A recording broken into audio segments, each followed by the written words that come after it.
The Agenda is powered by DART, Delaware's transit service, moving forward.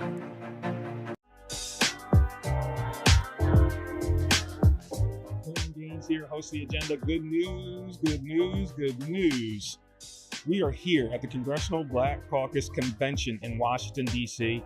DETV is here. We're talking to a lot of people. We're going to some of the sessions. Some of the DETV team is here. We are having a great time. Thank you so much, Delaware delegation, for getting us here. And look forward to bringing you more information. Stay tuned. Who I have here, Congressman Carson. They called you the hip hop congressman? No, I'm just Dre. I'm just Brother Andre. Just Brother Andre. Well, he's here. We'd like to thank you for coming on to DETV. We are here. We have Senator Chris Coons, who made sure that we were here. They wanted to make sure that Delaware was on the map and that our media was out here. You're about to have a new senator, my good friend, Absolutely. Lisa Yes. Rochester. We hope to talk to you later this evening. Absolutely. So we're excited about that. And I mean, there's a lot going on in our state. Yes. There's a lot going on right here at the Congressional Black Caucus Convention. I mean, this is our first year here, and it is fantastic. You're doing a phenomenal job. We're happy to have you all here at Thank you so much. DETV and the place to be. So Yes. we love it, man. Hey, so what was a big takeaway, would you say, from this? What was the feel of the audience? Well, I think the feel of the audience is about how we can leverage the hip hop community's voting block, what they have to say. Yes. Highlighting conscious music from the days of Brand Nubian, Boogie Down Productions, and Rakim, and Big Daddy Kane, and all those groups, Lakim Shabazz, King Son, all those groups, Ice Cube, NWA, Ghetto Boys, all those groups that had an imprint and impact on hip hop with a message, and how hip hop could be a useful tool and not only impacting elections, but helping to formulate the next generation of entrepreneurs. And let me tell you, the other thing, Congressman, that bothers us is we just had a primary on Tuesday of this week. 22% of eligible voters in the state of Delaware. That's all that we got. 22%. It doesn't matter if you're a Republican. It doesn't matter if you're a Democrat. It's an issue. Yeah. What would you say to encourage people in this generation and all the hip hop generation to get out there and vote? Because voting truly makes a difference in regards to your legislation and your issues and making sure that they're on the agenda. If you're suspicious, your suspicion is rightfully understood. However, if you pay taxes, you should be able to have an imprint and a say on what happens when you stop at a traffic light. That is a result of legislation. When you go to the hospital, that is a result of legislation. When you drop your kid off at school, that is the result of legislation. When you go into work, when you call in sick or take a vacation, that is a result of advocacy and legislation. So participate. As they say, there's no taxation without representation. So if you're being taxed, you should make sure that you or someone who shares your values is participating in that process, advocating on your and my behalf. Because sometimes we made it very clear we've had a past president that is not. Well, absolutely. And my hope is that the lessons have been learned from his presidency of what not to go back to. He's talking about making America great again, but the America he's talking about is a mythical America that never truly existed, where the policies were backwards, women were second-class citizens, Black were certainly third- and fourth-class citizens. This was pre-Civil Rights Act. This was pre-Voting Rights Act. It was post-slavery. And so if we were to go back to that kind of America, I want no parts of it. That's why we need movements. We need activists on the outside, good legislators on the inside to produce legislation that protects our daily lives. Congressman Carson, thank you so much for joining us here today. Appreciate it. Appreciate it. Excited. We have Miss Claudia Joyner, true celebrity. I know her from the Jamie Foxx show, from Fox 10 Radio. Made my commute from Washington to Delaware manageable for several years. So I'm excited that she's here today. I also know her from turning people into millionaires when flipping down boxes. Deal or no deal. I mean, Real Housewives, Real Housewives. Real Housewives. So many things that she's been a part of. And she's excited to talk to us here right now at DETV. She's part of the hip hop conversation that was going on here at the Congressional Black Council. We're excited about it. There's so many good things we're talking about here today. So many good things. And it just wasn't about hip hop. It just wasn't about politics. It was about the effects that this has on a generation of folks that have so much power and don't even realize they're having so much power and being able to make change. I think that's fair. And maybe not doing the best that they can with that. Yeah. And, people holding them accountable. Ms. Joyner talked about how she holds people accountable, and that's great. Chuck Creekmore, Delaware's own, was talking about how he's making it accountable. I'm just interested to know your thoughts. Well, I feel like, again, I feel like we're in love with celebrity in America. And with that comes giving people passes that do things that do not, benefit the community. Yeah. If you're doing harmful things to the community, then you should be checked for it. And you're making it known to people. You're not only doing the harmful things, but you're making a song about it. You're doing a post about it. You're talking. I mean, so many things are just wrong. We can't afford to have any more traitors to our community. Traitors to the community. One of the parts that you said that I liked was sometimes you just don't forgive. What you've done has been so detrimental to our community, to our people, and to progress. And we, as African Americans, have a tendency to forgive and bring people back into that community when, in fact, you don't deserve to be back in that. I'm not forgiving people that are hurting the Black community, period. I don't care how good their song is. I don't care how good their movies are. I just don't care. Right. I care about how it affects the majority of us. We cannot be okay with it. It's not cute to me when I see people that are advocating for things that will hurt us. Right. And then think they can come on home. Like, I'll give you an example of who I really am. Like an Omarosa. When you're out here. Had the power. She no longer has the horsepower, but had the horsepower to make so much change. Held an official office at the White House to make change and made very little. All she did was talk about how we're going to be bowing down and kissing the ring of her master. Or let me say her master. And when I see her yes, and you can put that out there, and I do not care. It's too late now. We're alive. When you do stuff like that and behave like that and say that, and then we forgive her and invite her back to the Image Awards, BET Awards, Black Caucus weekend, what are we doing? We're making her think it's okay. It's not okay. Right. Because we remember how you kissed that white man's ass, and then you want us to do the same, and then when he tossed you out, literally, you want to come run to us. That's that O.J. Simpson nonsense. When the white folks is messing with you, you're okay over there, and you don't need our approval. But when they kick you out, then you want to come back home later for that. Put our foot down and stop accepting the nonsense. Stop it. And I love that we're forgiving as people because I think that comes from us having a soul. It does. But at the same time, when it hurts the greater good, like, let's not forget it. Maybe we can say, okay, maybe I forgive you kind of, but you're going to be over there. You're not coming to the cookout. Right. And not to just single her out, but there's a lot of people in the community that are doing this. Right. That, they feel they have favor from the man and they'll gladly sell us out. I mean, what are we doing? No, absolutely not. That was just a taste of the conversation that was going on today during the hip hop. I almost want to call it like a hip hop summit more than a hip hop conversation. There was mention, you have a movie coming up?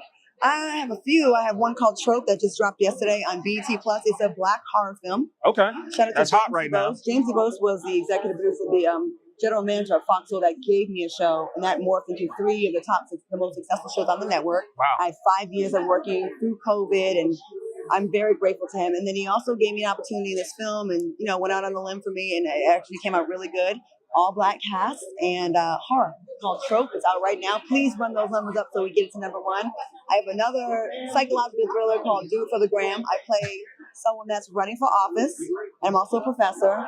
When one of my students finds a very inappropriate tape of me and it changes my life, and I kind of snap and lose it. That comes out in 2 weeks. It's called Do It for the Gram. And I'm working on a movie called Run right now, which is another horror film. So I think that's becoming my genre. But I'm also pitching the networks. And I want to do a show that's kind of like politically incorrect, but a Black panel for our issues. There's way too much misinformation out there that we are believing because a lot of people, not just us, are too lazy to read the story. We just read the headline and we run with it. And the lie is usually in the headline to get you to go read, to click on it, and then that's it. Please look a little bit deeper than the headline or the cover of the book. Well, please take a look at our program. We're on the agenda on DETV.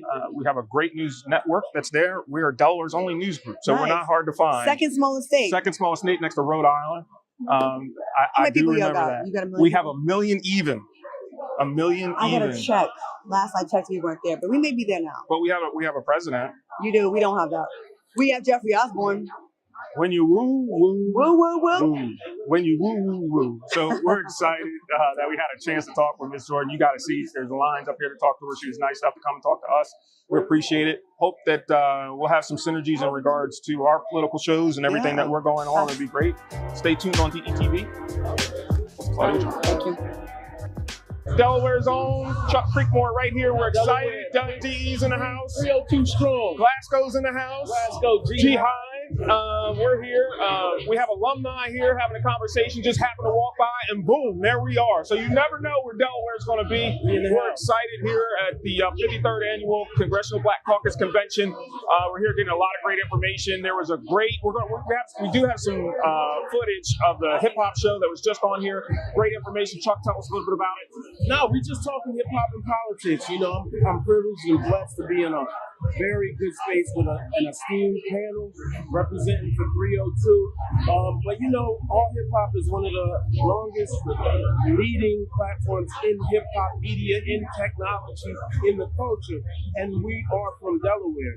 My business partner Greg still lives in Delaware. So, Absolutely, Grouchy Greg. Yeah, Grouchy Greg represent. So we continue to represent not only for Delaware, but for Black people in general, for people of color, for hip hop actually, because there's a lot of people putting on a mask and pretending to be hip hop, telling the truth, effort to profit from our culture.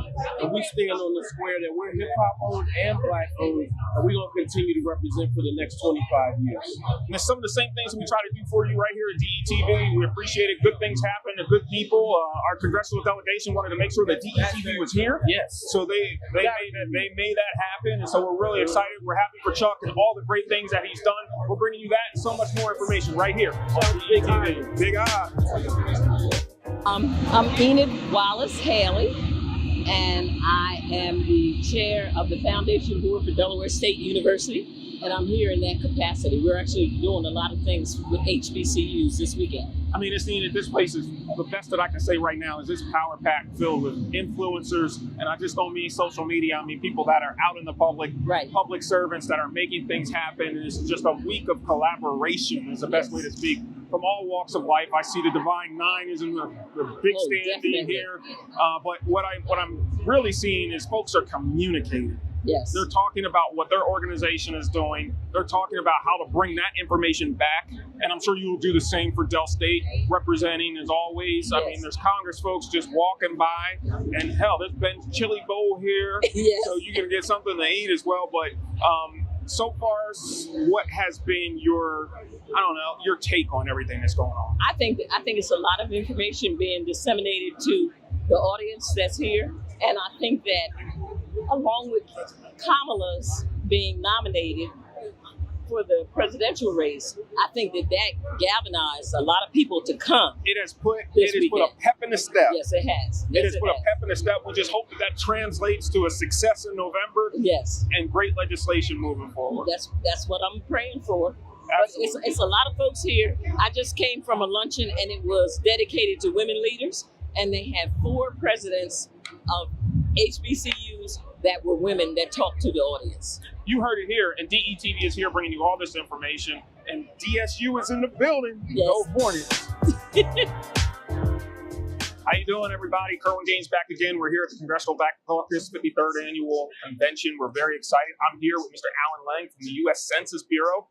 Some of the attendees here, you never know who you're going to run into. We're very excited to talk to people and to find out what they think about this event. This has been a phenomenal event. It's been a wonderful opportunity to meet a variety of external stakeholders, other federal agencies, academic organizations, public service institutions, and it's great to make contacts, to have an opportunity to explain the mission and goals of the U.S. Census Bureau to attendees. And I couldn't be more pleased with our sponsorship of this event. Some people don't understand. We're in Delaware. We just had our primary election on Tuesday night. Voting was a big part of it. We got a poor turnout. But so many of the issues are dependent upon the census, right? Things dealing with infrastructure, our schools, our roads. How important is it for us to take advantage of the census in our communities? It's extremely important. Census data informs the allocation of trillions of dollars. Say it one more time, Mr. Page. Say it one more time. Census data informs the allocation of many dollars across our country. It determines where roads are built, where hospitals and clinics are constructed. It helps inform business decisions in terms of where to locate or expand facilities. It makes a huge difference in the daily lives of Americans in every community. Correct me if I'm wrong, census data determines polling places, right? Polling places are placed where there's large population centers and so on and so forth. So we're trying to get people out and vote.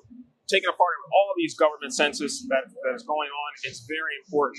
Thank you so much, Mr. Page. It's my pleasure. It's so Thank nice you to meet you. so much. Kerwin Gaines here from DETV. We're wrapping up for the day, the 53rd Annual Congressional Black Caucus Convention right here in Washington, D.C. DETV was nice enough. We were able to be a part of this, and it was great. And we are excited to be a part of this, and we look forward to doing it again and again. We've spoke to Congress people, we spoke to senators, we've spoken to actors, and so many people here. We hope that you enjoy it. We look forward to your feedback and comments. So please let us know. Thanks for your time. Appreciate it.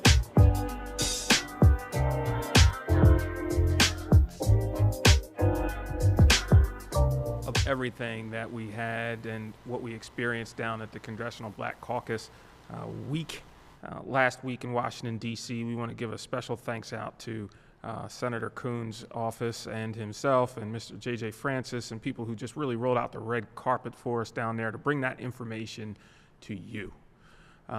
It was my first time actually visiting, and let me tell you something, the information sharing is something that stood out to me the most. The fact that it wasn't just, and I've been to plenty conventions, I've been to plenty conferences, trust me, but this was a conference with a purpose to ensure that people who oftentimes don't get a chance to meet and talk and have ideas have a place to do that, but not only through conversation, but having coursework, having data ready to go, talking about applicable places to apply that data, establishing those relationships so when you go back home, you have someone else to reach out to, and not just average folks. We've met folks from the White House. We've met folks from commissions all throughout the country, government agencies, Johnson & Johnson, so on and so forth. So many people there talking about real issues that affect all of us, right? So we always say making sure that you are on the agenda. The Congressional Black Caucus makes sure that we're all on the agenda, that all of the information that we need to have to make our towns better, to make our infrastructure better, to know how we can get into certain marketplaces, to know why we're being not allowed in certain marketplaces, what can we do to change that. All of that was part of the discussion that was going on in D.C. last week. There wasn't a question of what my congressional person was doing for me. It was because they were on the stage. I did not see Miss Lisa Blunt Rochester on the stage, but I heard about her speech, her conversations there, and they were just dynamic. So there were so many things going on, and thanks again for that opportunity to do so.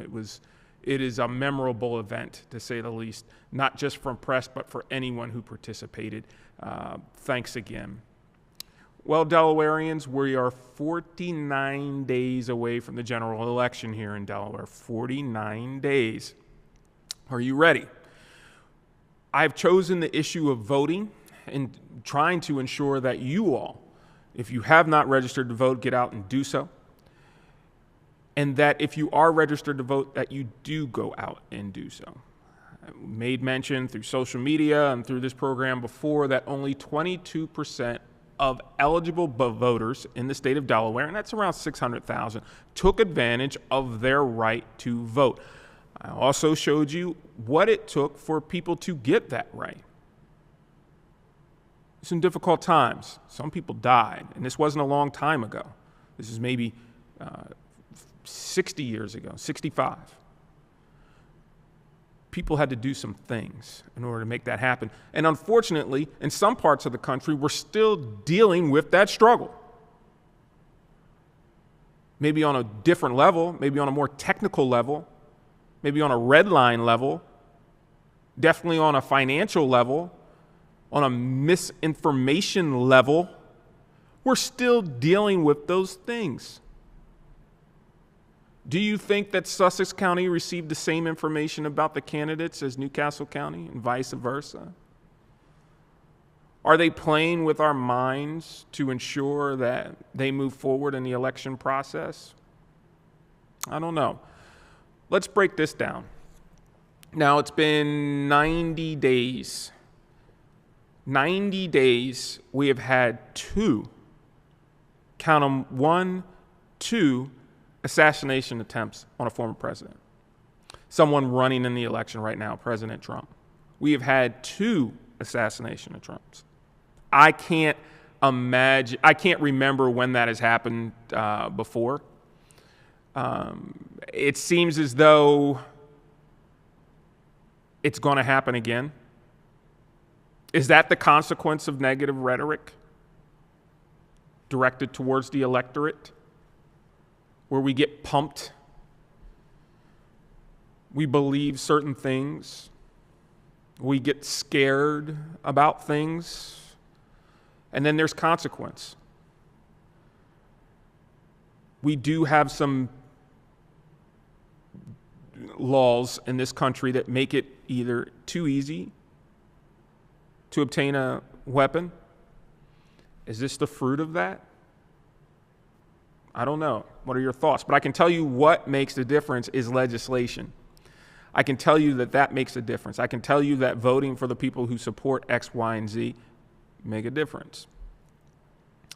So I don't know where we go at this point. Does it end? Is it, God forbid, Kamala Harris next week has an assassination attempt? Is this the country that we're so proud of, that we sing about at football games, basketball games, baseball games? We stand up, we give the national anthem, and we sing it proudly, but at the same time, we're trying to kill our leaders? Food for thought. It is the same country. What are we going to do about it? What are the changes that we're going to make in our system? It can't be more of the same. It definitely can't be more of the same. I'm looking for accountability in what we say. Not only what we say during the campaign, but also the accountability of what we do when the campaign starts. For instance, Delaware was given somewhere roughly around $1 billion in ARPA funding. How much of that is left? And I'm sure we can find that information out. But how much of it was spent on you and your interest? How much of it was spent on your schools that your children attend?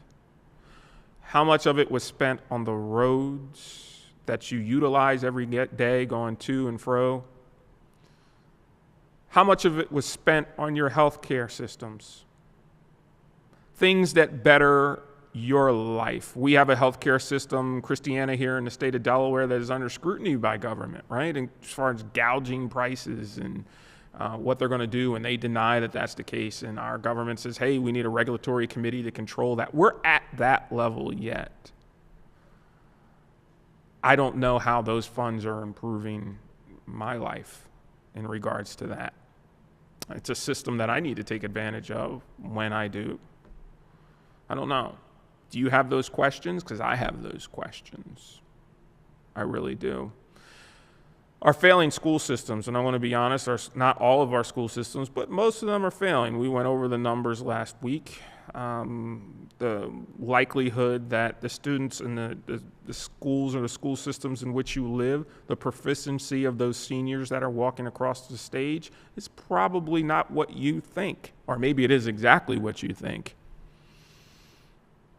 I'm looking at the polls now, and let's kind of bring this all together. Kamala Harris, Donald Trump, there's a 1% difference nationally in between those two candidates. I think Donald Trump is polling at about 49%. Kamala is polling at about 50%. That's as of today. By the time you see this, who knows what the polls will be. But I'm noticing 6 to 10% polling differences in states that have lower educational systems. Now, those states are mainly polling for the Republican candidate. I'm not saying the Republican candidate is a bad decision. I can't say that.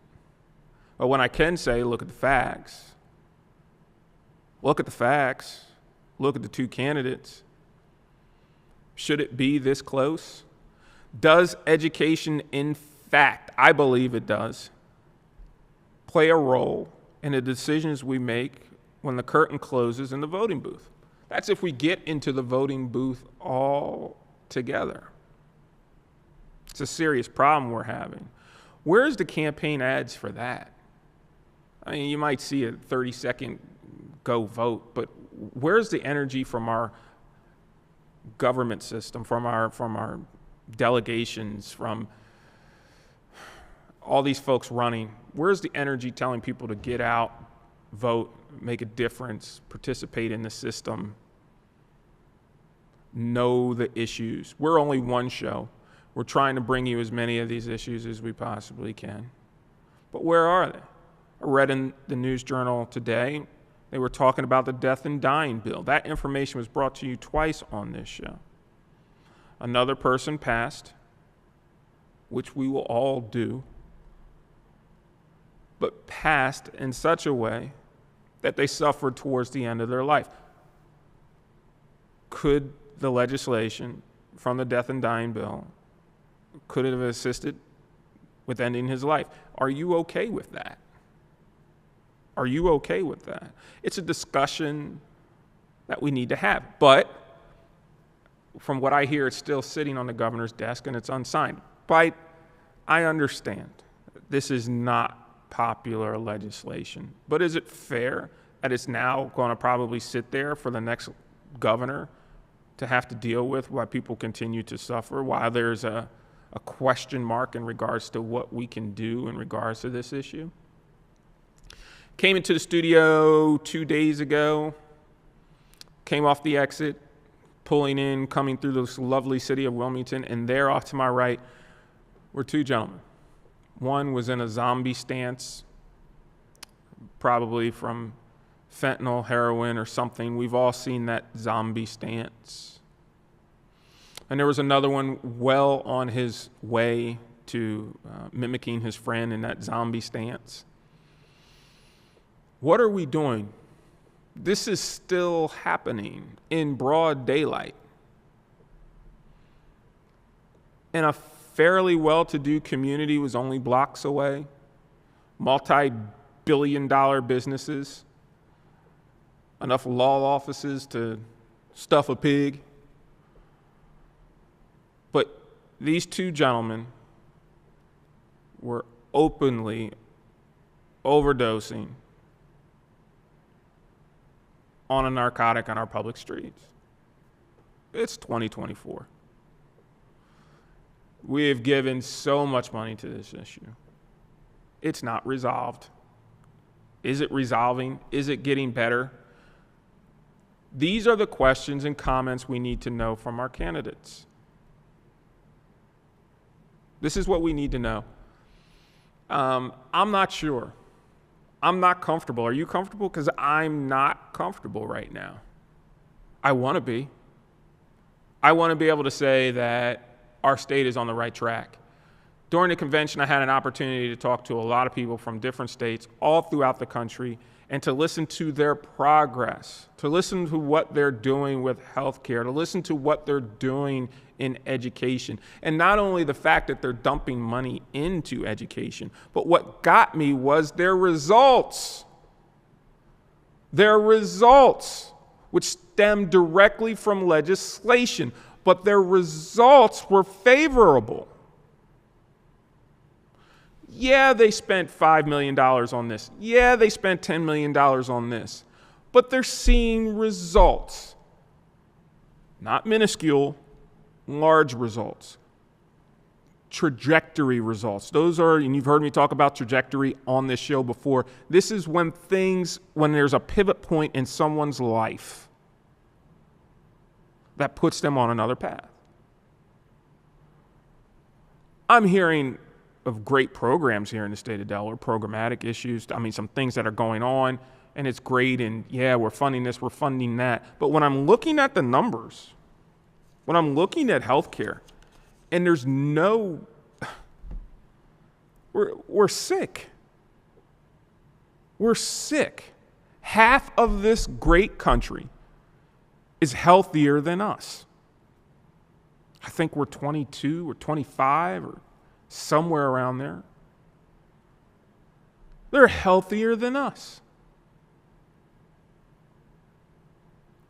I don't understand why we can't get that right. We talk about our schools again and again. I'm going to keep bringing it up. We're in the bottom 4 of this country. Delaware. So it's great to have conventions like the Congressional Black Caucus and everybody getting together and information sharing. I think it's great. I think it's necessary. But if we are not, as Delawareans, going to take the initiative to make a change, I think we're in trouble. I think we're in a lot of trouble. It starts day one, and this just isn't about the governor's race. This is about all the elected officials that have come into office this week or last week, the ones that are going to be coming into office in the next, or winning office, in the next 49 days. And then officially going in office in January. I would love to know what your day one plans are. And don't think, wow, how can Kerwin ask me what the day one plans are? Who does he think he is? I think that I'm a taxpayer. I think that I pay a lot of taxes. I think that I'm a Delawarean. I think I'm someone who contributes to this system. So I would love to know what those day one plans are. It doesn't matter if you're city council. It doesn't matter if you're secretary of whatever. What is your day one plan to turn this ship around? And I'll take it a community at a time. I will. I'll take it a community at a time. But what I need, what Delawareans need, what Delawareans are asking for right now is a plan. Because what we have right now is just a lot of talk. And I think we're all just about tired of talk because we've seen where it has gotten us. All right, Delawareans, I'm off my soapbox. I look forward to seeing you next week right here on the agenda. You have a great week.